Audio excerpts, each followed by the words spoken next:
नागपुरात काँग्रेसकडून आंदोलन करण्यात आलंय। आसामचे मुख्यमंत्री हिमंता बिस्वा शर्मा यांनी काँग्रेस अध्यक्ष मल्लिकार्जुन खरगे यांच्याबद्दल केलेल्या आक्षेपार्ह विधानाचा यावेळी निषेध करण्यात आलाय।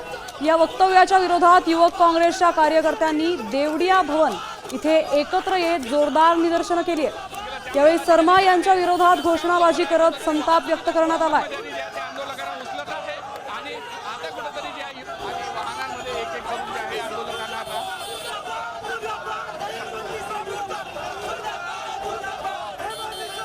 मोदी सरकार आणि मोदी सरकारच्या बळावर असलेले सगळे नेते सातत्याने काँग्रेस विरोधी वक्तव्य करतात। काँग्रेसच्या ज्येष्ठ नेत्याचा अपमान करण्याला सुद्धा हिमंता बिस्वा शर्मा यांनी हे केलेलं आहे। स्वतःच्या पत्नीचे तीन प्रकारचे पासपोर्ट आहेत। यांनी राजकीय संस्कृती नासवण्याचं काम केलं। युवक काँग्रेसच्या माध्यमातून आमचा हा लढा अविरतपणे चालू राहील। आम्ही परत एकदा सर्व युवक काँग्रेसचे पदाधिकारी हिमंता बिस्वा शर्मा यांचा जाहीरपणे निषेध करतो।